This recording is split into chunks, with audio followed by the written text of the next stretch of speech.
ৰাজ্যৰ সাংবাদিকসকলৰ জীৱনলৈ সময়ে সময়ে ভাবুকি আহি থকাৰ সময়তেই শেহতীয়াকৈ সাংবাদিক ৰাণা ডেকাক প্ৰাক্তন এছিএছ বিষয়া হিতেশ দেৱ শৰ্মাই মুকলিকৈ ফোনযোগে প্ৰাণনাশৰ ভাবুকি দিয়াৰ লগতেই তেওঁৰ 8 বছৰীয়া সন্তানকো অনিষ্ট কৰাৰ ভাবুকিৰ পিছতেই ৰাজ্যজুৰি সৃষ্টি হৈছে ব্যাপক প্ৰতিক্ৰিয়াৰ। এই ঘটনাৰ প্ৰতিবাদত নলবাৰীৰ চামতাত পশ্চিম নলবাৰী প্ৰেছ ক্লাবৰ উদ্যোগত 2 ঘণ্টীয়া অৱস্থান ধৰ্মঘট কাৰ্যসূচী পালন কৰি হিতেশ দেৱ শৰ্মাক গ্ৰেপ্তাৰৰ দাবী জনায়। উক্ত প্ৰতিবাদী কাৰ্যসূচীত পশ্চিম নলবাৰী প্ৰেছ ক্লাবৰ সাংবাদিকসকলৰ লগতে বিভিন্ন দল সংগঠনে অংশগ্ৰহণ কৰে। আমি জনাই আছো এই মুহূৰ্তত ৰাজ্যৰ সাংবাদিকসকলৰ জীৱনলৈ সময়ে সময়ে ভাবুকি আহি থকাৰ সময়তেই শেহতীয়াকৈ সাংবাদিক ৰাণা ডেকাক প্ৰাক্তন এছিএছ বিষয়া হিতেশ দেৱ শৰ্মাই মুকলিকৈ ফোনযোগে প্ৰাণনাশৰ ভাবুকি দিয়াৰ লগতেই তেওঁৰ 8 বছৰীয়া সন্তানকো অনিষ্ট কৰাৰ ভাবুকিৰ পিছতেই ৰাজ্যজুৰি সৃষ্টি হৈছে ব্যাপক প্ৰতিক্ৰিয়াৰ। এই ঘটনাৰ প্ৰতিবাদত নলবাৰীৰ চামতাত পশ্চিম নলবাৰী প্ৰেছ ক্লাবৰ উদ্যোগত 2 ঘণ্টীয়া অৱস্থান ধৰ্মঘট কাৰ্যসূচী পালন কৰি হিতেশ দেৱ শৰ্মাক গ্ৰেপ্তাৰৰ দাবী জনায়। উক্ত প্ৰতিবাদী কাৰ্যসূচীত পশ্চিম নলবাৰী প্ৰেছ ক্লাবৰ সাংবাদিকসকলৰ লগতে বিভিন্ন দল সংগঠনে অংশগ্ৰহণ কৰে। সাংবাদিক ৰাণা ডেকা আৰু তেওঁৰ 8 বছৰীয়া সন্তানক যে প্ৰাণে মৰাৰ ভাবুকি দিয়া হৈছে, কোনে দিছে সেইটো বেলেগ কথা, কিন্তু সেইজন অভিযুক্তক এই পৰ্যন্ত আটক কৰিব নোৱাৰাটো অসম চৰকাৰৰ গৃহ বিভাগৰ চৰম ব্যৰ্থতা। আমি দাবী কৰিছোঁ যে তেখেতক অনতিপলমে এই 3টা দিনৰ ভিতৰতে গ্ৰেপ্তাৰ কৰা হওক, অন্যথা অসমৰ ৰাইজে বুজিবলৈ বাধ্য হ'ব যে অসম চৰকাৰ অপৰাধীৰ ক্ষেত্ৰতে সমৰ্থক।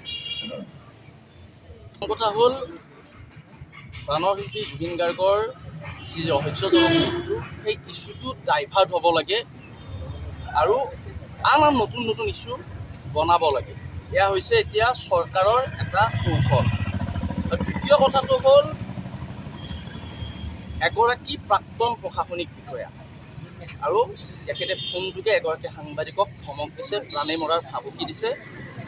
সাংবাদিকগৰাকীৰ 8 বছৰীয়া পুত্ৰ সন্তানটোক ক্ষতি সাধন কৰাৰ ভাবুকি দিছে আৰু তাৰপিছত গোচৰ ৰুজু কৰা হৈছে আৰু 3টা দিন উকলি গৈছে। আজিও নিধিৰাম চৰ্দাৰৰ ৰূপত অসম আৰক্ষী। শুনা পাইছোঁ, খবৰ পাইছোঁ এতিয়া সমন পঠোৱা হৈছে গৃহ বিভাগৰ ফালৰ পৰা হিতেশ দেৱ শৰ্মালৈ। কিন্তু আমাৰ এইখিনিতে এটা প্ৰশ্ন, সমন পঠাই দায়িত্ব কিয় সামৰিব বিচাৰিছে? হিতেশ দেৱ শৰ্মাক চোঁচৰাই আনক অসম আৰক্ষীয়ে যদি সৎ সাহস আছে। সেইকাৰণে হিতেশ দেৱ শৰ্মা কিন্তু আজিৰ তাৰিখত এগৰাকী অপৰাধী। হত্যাৰ ভাবুকি দিছে, এটা দেৱ শিশুক নিৰ্শেষ কৰাৰ ভাবুকি দিছে আৰু তাৰপিছত গৃহ বিভাগে কি কৰি আছে? মুখ্যমন্ত্ৰীগৰাকীৰ যি ভাষ্য, সেই তৰল ভাষ্য কোনো কাৰণত গ্ৰহণযোগ্য নহয়। গতিকে অতি শীঘ্ৰে ব্যৱস্থা গ্ৰহণ কৰক, সেয়া আহ্বান জনাইছোঁ। আৰু যিটো ঘটনা বাক্সা জিলা কাৰাগাৰৰ সন্মুখভাগত সংঘটিত হৈছিল, শ্যামকানু মহন্ত, সিদ্ধাৰ্থ শৰ্মাহঁতক লৈ অহাৰ দিনটোত, আৰু সেই ঘটনাত সম্পূৰ্ণৰূপে সাক্ষী আছিলোঁ আমি 4গৰাকী সাংবাদিক আছিলোঁ আমাৰ চেনেলৰ পৰা, আৰু তাৰ ভিতৰত আছিল ৰাণা ডেকা। আৰু যেতিয়া SP গৰাকীয়ে বুজাই বঢ়াই ৰাইজক কিছু শান্ত কৰিছিল, তাৰপিছত ৰাইজ পথৰ ওপৰত বহি পৰিছিল, জাষ্টিছ ফৰ জুবিন গাৰ্গ বুলি চিঞৰি আছিল।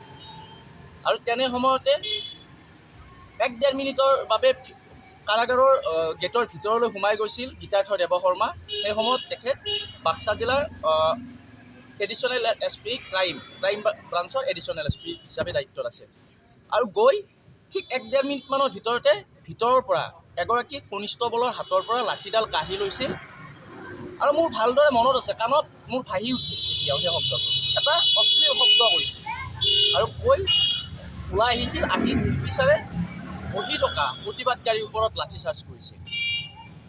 ছত্ৰভংগ দিয়া হৈছিল, মানুহবোৰ আঁতৰি গৈছিল আৰু পথৰ কাষত যেনিয়ে শিল পাইছিল তেনিয়ে শিলগুটি লৈ দলিয়াইছিল। আৰু তাৰপিছত প্ৰায় আধা ঘণ্টাতকৈ অধিক সময় শিলাবৰ্ষণ হৈছিল। সেইখিনি সময়ত আমি শুই পৰিছিলোঁ। তাৰ ভিতৰত কেইবাগৰাকীও সাংবাদিক আঘাতপ্ৰাপ্ত হৈছিল, মূৰত চিলাই লৈ বাতৰি সম্প্ৰচাৰ কৰিছিল, কিন্তু সেই নিশা পৰ্যন্ত, যেতিয়ালৈ ইণ্টাৰনেট কৰ্তন কৰা হোৱা নাছিল। আৰু তাৰপিছত এতিয়া সাংবাদিককে ভাবুকি দিছে।